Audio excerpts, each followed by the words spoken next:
Dalek mothership. Come in, please. Come in, please. Hey guys, and welcome back to another video. Today we are going to finally be taking a look at this, which is the Emperor Davros B&M edition by Character Options for the Doctor Who action figures that are exclusive to B&M. Yes, Doctor Who action figures are still being made, I know. So we all know how it is. There's a range of Doctor Who action figures, Classic Who and New Who, that are exclusive to B&M. We get them every year. They're limited edition.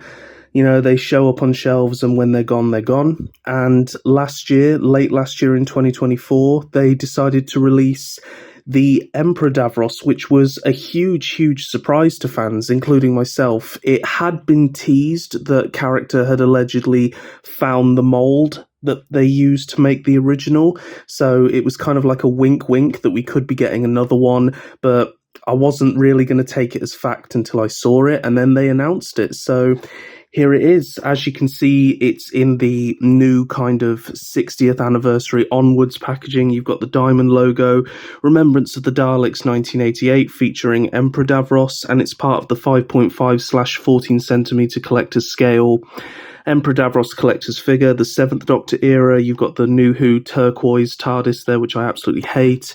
Emperor Davros figure on both sides. Then on the back you have a nice little read-up of the character. If you can pause if you want to read that. Just some legal stuff. It is used the sort of vacuum press plastic, so there's no window here because apparently that's saving the environment. Why don't you make figures that we want? That would probably be better.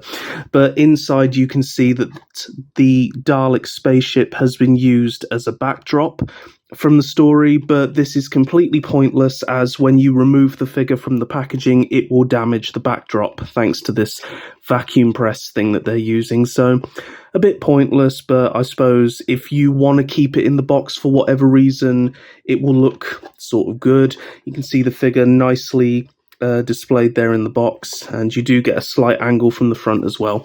So that's it for the box. We'll move that out the way and we'll bring in the figure. Now, I haven't bought two for myself. I'm not one of those keep one in the box kind of guys. That's actually my friend's.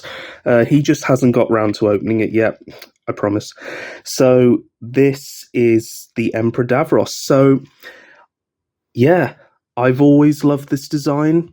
Personally, it does pay homage to the Dalek Emperor design from the Dalek comics in the 60s. It's like this big ball on a skirt, but it had an eye stalk and lots of lights around it. So I love how this has kind of paid homage to that. It's very different, you know. In terms of it being a Dalek, it's really just the skirt. And there's no gun, so he can't really defend himself. But of course, it's Davros, which, you know, you should know this, of course. I mean, it's displayed like that, so spoiler, it's Davros. It's pretty obvious, you know. Although I will admit, the first time I watched Remembrance of the Daleks as a kid, I actually didn't know until he revealed himself. So yeah, I'm quite embarrassed that I didn't figure it out, to be honest. But hey, I was discovering Classic Who, and I wasn't watching them in order. So, yeah, taking a look, very nice and neatly painted. It has been cast in a white plastic, which I will get onto in a moment. And then certain sections have been painted in this really nice metallic sort of bronzy gold. Very nice. Quite a simple colour scheme. And then when you open the flap, or whatever you want to call it, it is on these two little hinges here, so it can just pop back and forward. A common issue is it being quite loose, but on mine it's actually fine. Got a bit of Pac-Man action there. But yeah, once you reveal Davros inside, you can see that it's difficult to see on camera, actually. It's much more prominent in person, but the inside of the dome is actually painted the bronze, but it has a nice kind of shadow to it, which I will get on to in more detail in a moment. And as you can see, Davros is in there looking very, very cool. Love the sculpt. Love that they include the microphone. And you've got all these nice painting of the wires there. You've got 2 wheels and a spinny wheel. You know, it's your standard Dalek base because they do just reuse the same base over and over again. So overall, yeah, it's a really nice figure.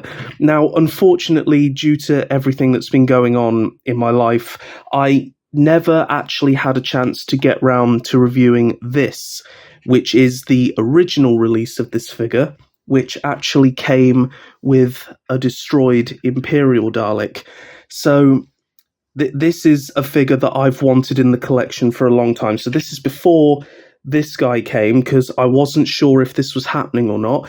But when we discovered that it was happening, it was going to be an individual release. It wasn't going to come with a destroyed Imperial Dalek. So I'll take this opportunity actually to do this as kind of like a multiple review as well as a comparison between these two. So this is the destroyed Imperial Dalek. You can see really, really awesome detail in there. Character have used a bit of creative license with this. You can't see it that well on screen, but you've got that sort of metal cyborg claw, which is articulated. It can rotate as well as go from left to right. And a cool thing, if you have a 7th Doctor figure, you can, if I just reach off my friend's shelf, you can actually lock it round his neck, like in the story. So it's a cool means for display there. And you've got this all wonderful charredness all around here. Very cool. These are still articulated, and you've still got the wheels. Just bringing in a standard Imperial, just to kind of show you guys that. So yeah, very, very nice addition, and only ever released in this set here. Now, just putting him off to the side for a moment, this set was very, very expensive. Like, even back in the day, this was pricey. I believe it was £40 at release, which, you know, for what is essentially a figure and a half and both Daleks, it must have been a very difficult one for fans to get. I know a lot of fans passed on this set because it was too pricey. And then, of course, the aftermarket happened, and it's like, if you thought it was pricey at release, you'd seen nothing yet. I was able to get mine last year. I had to bite the bullet, and I had to pay quite a bit to get this set. Unfortunately, it was a little bit damaged. I did get it secondhand, but overall it was fine. But I suppose we should get into the comparison part of this review. So first of all, we'll take a look at the differences. Now, on camera, this isn't too noticeable, and in this lighting, it isn't too noticeable, but this Emperor, the original, is in the correct sort of off-white cream that the Imperial Daleks are, whereas the B&M one, because it hasn't been painted, it's actually been cast in the plastic, whereas this one has been painted, and you can tell because you can see the actual black plastic underneath there. But this one has been cast in a sort of chalky white plastic, and unfortunately this does mean that he is the wrong shade of white. The Imperial Daleks are a sort of off cream colour, whereas what character have done here is they've gone for a sort of chalky white, and that does unfortunately mean that when you put him with other Imperial Daleks, like, it's not coming up that well on camera, but there is a difference, and he does look a bit out of place because of it. And that's I'd say is my biggest disappointment with this set, with this figure.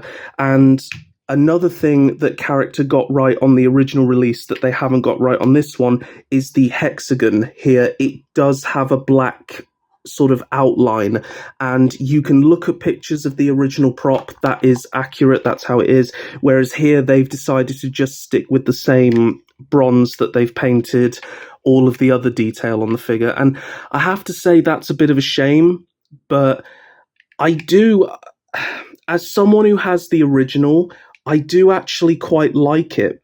You can see Davros in there as well, which is quite cool. If you hold him in the light, you can see him. Not so much this one, but yeah, this one you can really see him. But yeah, that is a bit of a shame. Aside from that, there isn't much difference between them. But what I will say is the bronze gold is much more shiny on the newer version, and I've noticed that with a lot of characters B&M re-releases, is the paint has this really nice metallicness to it, which was lacking on some of the original releases, and this is definitely one of those examples. So while the white isn't accurate, it's more accurate on this one. The bronze is a lot nicer. Now, in terms of accuracy, honestly, I think the bronze might be more accurate here, because when you put it next to the Daleks, you can see that each bronze is ever so slightly different. This one definitely sticks out more, so I suppose if you want something a bit more uniform, this one is closer, but I do really like how much more deeper and much more stand out this bronze is. So, like I say, on each of these figures, it's difficult to tell on camera, but it is actually ever so slightly different between each figure. It's like they can't seem to decide on the exact gold color to use, which is quite interesting. So now for, I would say, the biggest part, and that is the figure's appearances on the inside. Now, like I say, the inside of the dome is bronze, like you can see on the outside, whereas on the original release, it was black. Now, when I first saw this, I thought, well, they've got that wrong because it's black. But actually, it's not. It just looks black because of how shadowy it is, because the lighting of the Dalek ship where Davros is quite dark. And when you see him, you only sort of get this sort of upwards view, and it does look very, very dark in there. But if you go and look at pictures of the actual prop, it is bronze in there. And like I say, it looks quite shadowy in this lighting, much more on camera. So I would say, in terms of accuracy, this one definitely does get that. So if you take a look, the sculpt is exactly the same. It's really just paint app differences for this one. And as you can see, this is more of a brown. This is kind of like a sort of, I don't know, like a much lighter, more sandy kind of color. This figure has had a wash, quite a glossy wash on the face, whereas this one is a lot more matte.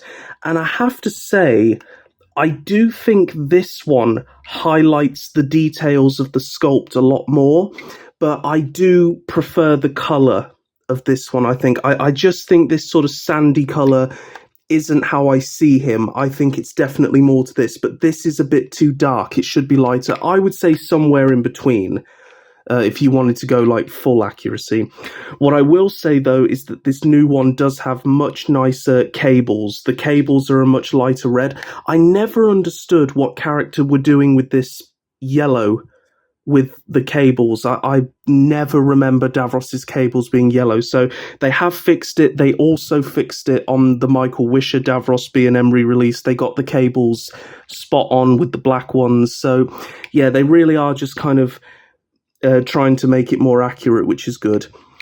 In terms of the colors of the cables on his torso, I would say the original is more correct, as in there are a multitude of different colors.